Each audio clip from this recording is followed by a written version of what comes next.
Okay, so what we're looking at today is it's basically a transcript of a pretty intense online clash. Yeah, definitely intense.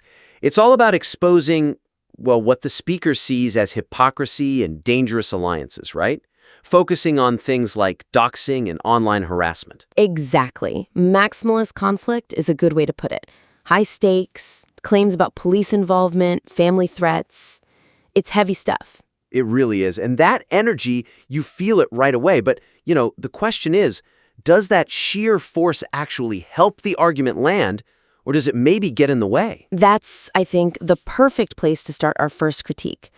The relentless use of really emotional, highly personalized attacks. It kind of dilutes the power of the actual accusations being made. Right. You see it constantly in the text. Loads of generalized insults, fucking faggots, fat boy, coward, these sweeping things. Yeah, and the threats, too. Like, I will expose you all. It's just the volume knob is cranked to 11 the whole time. It is. It's like the whole thing is just shouting. So what's the effect of that? Keeping it at that peak emotional level, nonstop. Well, the main weakness, I think, is just listener fatigue, honestly. When everything is dialed up that high, emotionally speaking, your audience just kind of stops processing the details. They tune out? Yeah, they tune out the really serious stuff, the alleged threats to kids, working with the police, the doxing bits, because what they hear is the speaker's rage. It becomes more about watching someone be angry than about, understanding the facts. So it ends up hurting the credibility. It can, yeah. Especially for anyone not already on side. It feels less like an expose and more like a performance of anger. Okay, so if the real goal is exposure, accountability, the approach needs a major shift. It can't just be yelling. It needs to be more precise. Surgical, exactly. So the suggestion here is really to pivot the focus. Concentrate rigorously on the actions, the documented stuff the opponents allegedly did. And dial back the personal attacks? Minimize them, yeah. Let the facts themselves, which are frankly pretty damning if true, carry the moral weight. The facts are the weapon here. They don't really need all that extra vitriol clouding things. But how do you do that in the heat of the moment, when it's so emotional, so charged? Doesn't it feel like you're, letting them off easy if you're not calling them out harshly? You anchor everything back to specifics, verifiable things. Mm-hmm. Like what, for instance? Well, you could try something like, Paul, okay, where's the integrity when we have records showing Snafu admitting to working with Gilbert police using that info? See, no name calling, just the fact. Uh-huh. Or instead of a generic insult maybe, how does platforming someone who posted videos of a 13-year-old family member square with your supposed community values? Oh, okay. That's a big shift. You're focusing the fire on the actions. Police stuff, doxing, the threats, the really serious claims. Right. Let the evidence highlight the moral failure. It's not about calling someone a name, it's about showing what they did. It lands harder because it feels less like a personal vendetta and more like documentation. Exactly. It makes the argument stronger, moves it away from just being offensive and onto actual documented hypocrisy or wrongdoing. It's presenting evidence of their actions, not just yelling at them. Okay, that leads us kind of nicely into the second point, which is about how the evidence itself gets handled. Specifically, the reliance on broad terms and, demanding the opponent define things. Yeah. This argumentative approach using these big, undefined terms and then asking the other guy to prove a negative, it actually weakens the case being presented. You see it where Paul asks T to qualify these statements, right? Like about working with or supporting Snafu. Mm-hmm. And T's response is basically to call it word salad and say Paul's trying to derail him. Which, might even be true strategically from Paul's side. But for the speaker trying to make a case, just dismissing it like that is a problem, isn't it? It's a huge structural weakness if you're aiming for an expose. By throwing out a broad claim like, you've been supporting Snafu nonstop, without immediately backing it with specific, qualified proof. You give the opponent an opening. Exactly. You let them shift the whole conversation. Suddenly it's not about, did you enable doxing? It's, well, what do you mean by support? Which just stalls everything. It avoids the core issue. And for an expose, you can't let that happen. You can't get bogged down in defining terms. Right. The weakness is letting that pivot happen. Getting into semantic debates just eats up time and doesn't actually advance the exposé of the alleged actions. So the fix isn't about winning the definition game. It's about framing it so the evidence becomes the definition. That's the suggestion.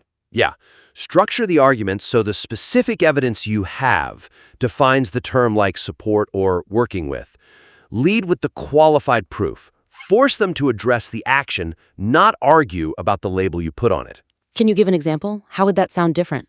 Okay, so instead of just saying you support him, maybe try this. Look, I don't need to get into a debate about defining working with. What I need to point out is that you went on his channel twice. You gave a platform to someone who's on record admitting to using information from the Gilbert police against people. That act, platforming him after we knew this, in that context, that is the support we're talking about. Oh, that's much stronger. Yeah, it connects the term directly to a verifiable action going on the channel after the police stuff was known. Right. It shifts the burden. Now Paul has to either deny appearing on the channel, which is easily checked, or deal with the implication of why he did it. It forces a choice about the action, not the word. Much harder to deflect. Makes the point sharper, quicker, and way harder to sidestep. Keeps the focus squarely on the documented behavior. Okay, good. Let's move to the third and final big critique. This one's about the overall structure and a kind of internal conflict within the material itself. Yep, the structure gets tangled because the speaker seems to actively participate in the exact drama and chaos he says he despises. It creates this looping, kind of non-progressive feel. It's a paradox, isn't it? The speaker points out, you like the drama, you like the chaos, talking to Paul, but then almost immediately tease the one escalating, interrupting constantly, threatening to surveil him. I'm watching everything you fucking make, and then ultimately kicking Paul off the stream. Yeah, it's a very clear power move, and the speaker even sort of admits it, right? Saying he's borderline doing that, meaning getting into the drama because Paul wasn't taking responsibility the way T wanted. So the frustration leads him to use the very tactics he's criticizing? That seems to be the core weakness here. The constant interruptions, moving the goalposts like that whole what is a Christian tangent when challenged on something else. Right. And then ending the stream abruptly. It just creates this contradiction. The stated goal is peace, accountability. But the method guarantees the conflict continues. It almost proves Paul's point that T wants no opposition and maybe enjoys the chaos too. So as an audience member, you're left feeling like you didn't really see accountability happen. You just saw a fight. The performance kind of took over. Exactly. It prevents the exposé part from really landing or feeling conclusive. So if the aim truly is exposure, the whole strategy needs to change, from performance to documentation. A documentation strategy. What does that look like? It means recognizing that engaging emotionally, especially interrupting and escalating, just feeds the opponent's ability to deflect.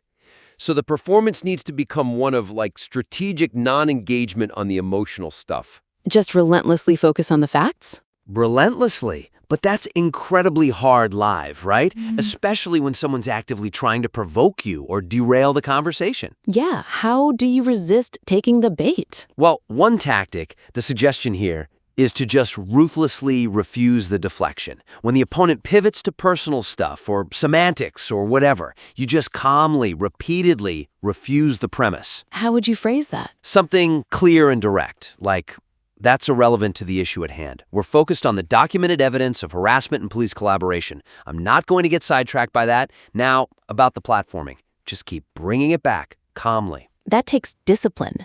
But what if even that doesn't feel like it leads to a conclusive outcome? Is there another structural approach, maybe one that avoids the live confrontation altogether? Absolutely. And this might be the most effective way to break the drama cycle and really maximize impact. Consider producing the material differently. Maybe let the opponent talk more freely in the recording phase, even if they seem to be winning the power games in the moment. Okay, and then what? Then you use post-production, editing. You strategically place their statements, their contradictions, right alongside the documented evidence you have. Ah. So instead of trying to win the argument in real time with interruptions, you build the case afterwards, calmly, factually. You let the juxtaposition of their words against the evidence do the work. The audience sees the contradictions laid bare. It becomes like a curated file of evidence, not a shouting match. The judgment comes from the viewer, based on the presented facts. Precisely. That's often the most powerful form of exposure. It removes the speaker's immediate emotional reaction from the equation and lets the facts speak, or convict, as it were. Okay, this has been really helpful. A lot to think about for maximizing the impact here. So just to recap the main points for the listener. First, dial back the extreme tone. Let the serious actions, police stuff, doxing, threats be the focus, not the general hostility.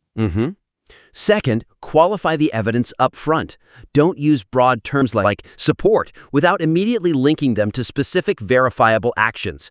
Define the terms with the evidence so there's no room for semantic games. Right, and finally, address that internal contradiction. Avoid getting sucked into the drama loop you're criticizing. Shift from a live performance strategy to more of a disciplined, documentation-focused approach, maybe even using post-production to make the case more effectively. Yeah, the core allegations here are incredibly serious. They deserve attention, and we really think they'll land with much more force, more credibility if presented with that kind of ruthless focus, solid evidence, and frankly, a bit more strategic calm. We definitely encourage the listener to try incorporating some of these ideas and, send the revised material back our way. Yeah, we'd be very interested to see how it evolves.